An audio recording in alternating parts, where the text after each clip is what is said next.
नमस्कार दोस्तों। प्रस्तुत है विकेश निझावन जी द्वारा लिखी कहानी औरत। गिरजा आज फिर उस औरत को साथ लाया था।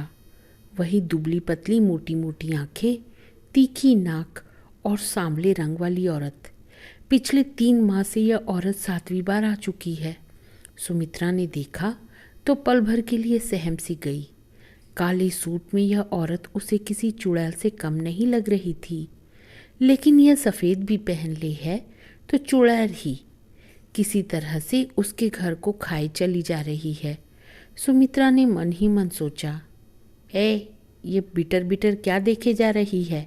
भीतर जा और जल्दी से 2 प्याली चाय बना कर ला। गिरजा चिल्लाया तो सुमित्रा ने झट से अपने को संभाला।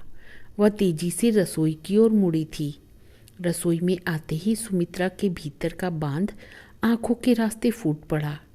एक बार तो वह फपक पड़ी थी, लेकिन अगले ही पल उसने दुपट्टे को दांतों के बीच ठूस लिया। कहीं रोने की आवाज़ गिरजा तक पहुंच गई तो उसकी खैर नहीं। पहली बार जब सुमित्रा के रोने की आवाज़ गिरजा के कानों तक पहुंची थी तो वह दहाड़ता हुआ भीतर आया था। ये गुटर गुट क्या लगा रखी है? बंद करिए मगरमच्छ के आंसू। सुमित्रा की ज़्यादा परवाह किए बिना गिरजा उस औरत को लेकर अपने कमरे में बंद हो गया था। ये सब क्या है? सुमित्रा समझ नहीं पा रही थी। उसका जिस्म ठंडा पड़ गया था। जुबान तो जैसे किसी ने काट ही डाली हो। एक ही कमरा है गिरजा के पास और उसमें भी वह पराई औरत को लेकर बंद हो गया। ऐसे तो सुमित्रा ने न कभी देखा न सुना था। अपना यह दुख वह कहे भी किससे?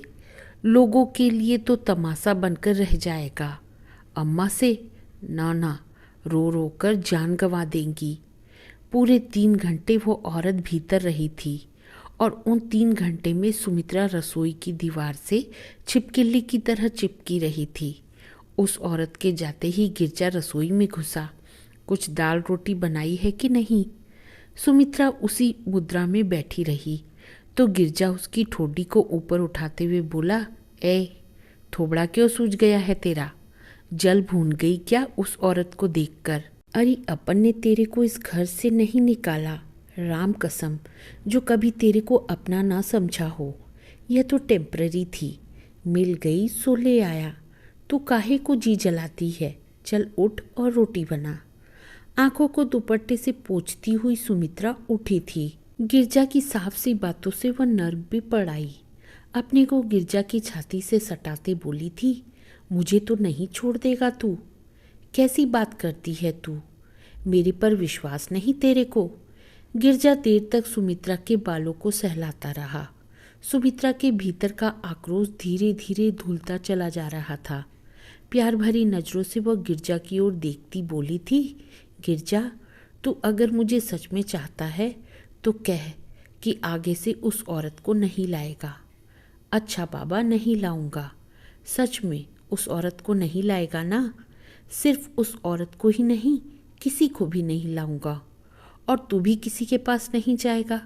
नहीं जाऊंगा बाबा। और कुछ? 7वें दिन जब गिरजा उसी औरत को लेकर घर में घुसा तो सुमित्रा के पांव तले से जमीन ही खिसक गई। गिरजा ने भीतर आते ही आदेश दिया था, बाहर चलकर बैठ, देखना कोई भीतर ना आए। कोई मेरा पूछे तो बोलना घर पर नहीं है। दुपट्टे में आधा मुंह छिपाए वह औरत गिरजा के पीछे पीछे भीतर चली गई थी।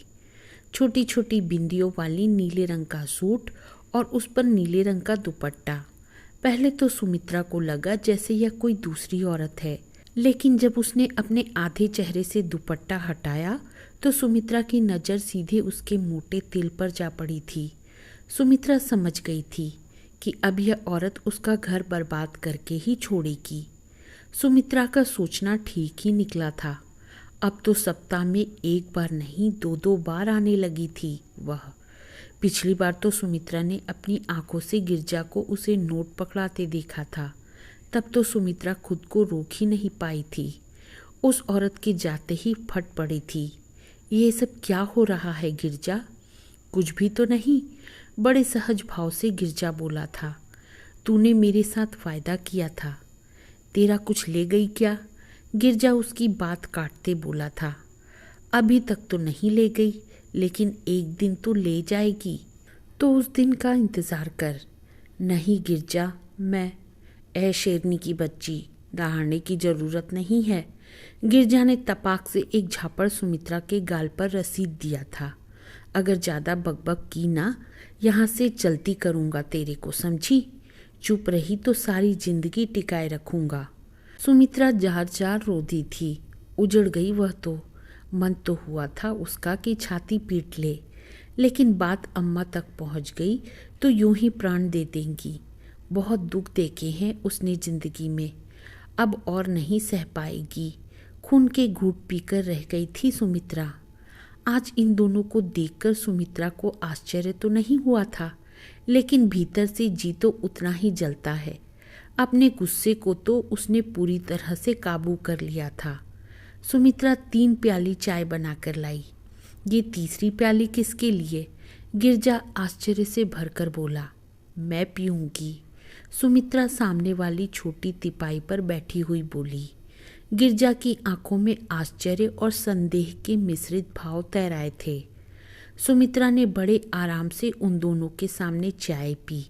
चाय खत्म होते ही सुमित्रा ने नजर भरकर उस औरत की ओर देखा और तेजी से बाहर को आ गई।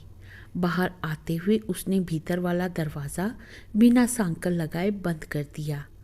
पहले तो ऐसी स्थिति में सुमित्रा एक ही जगह बैठी घंटों गुजार देती थी, लेकिन आज तो वह अपने काम में व्यस्त हो गई। रसोई में जाकर साबुत मूंग की दाल चढ़ा दी, जो गिरजा को बहुत पसंद है। सुबह करेलों को छिलकर उन पर नमक लगाकर रखा था। उन्हें सरसों के तेल में छोंक दिया। गिरजा बाहर आए तो वह गरम गरम फुलका उतार देगी। सारा काम खत्म होने के बाद भी सुमित्रा को ड्योढ़ी में बैठकर इंतज़ार करना पड़ा। कोई आध घंटे बाद दरवाजे की सिटकनी खुली। दुपट्टा संभालती हुई वह औरत बाहर को निकली थी। सुमित्रा ने नज़र भरकर उस औरत की ओर देखा तो वह औरत एकाएक चीख पड़ी। यूं घूर घूर कर क्या देख रही है मुझे? सुमित्रा चुप बनी रही तो वह पुनः चिल्लाई। तू कैसी औरत है री? तेरा मर्द घर पर औरत लाता है और तू चुप बनी बैठी है। तेरी जगह मैं होती ना तो नोच देती इसे। सुमित्रा अब भी चुप बनी रही तो वह उसी रो में बोली। मैं तो आऊंगी, पेट नहीं भरना मुझे क्या? तुझे रोकना है तो अपने मर्द को रोक। कल को मैं नहीं आऊंगी तो कोई दूसरी ले आएगा। वह औरत हाँफने लगी थी। सुमित्रा को अब भी चुप देखकर उसने पिच से नाली में थूका और तेजी से बाहर को निकल गई। तो दोस्तों, यह कहानी आपको कैसी लगी? मैसेज बॉक्स में कमेंट जरूर करें। धन्यवाद।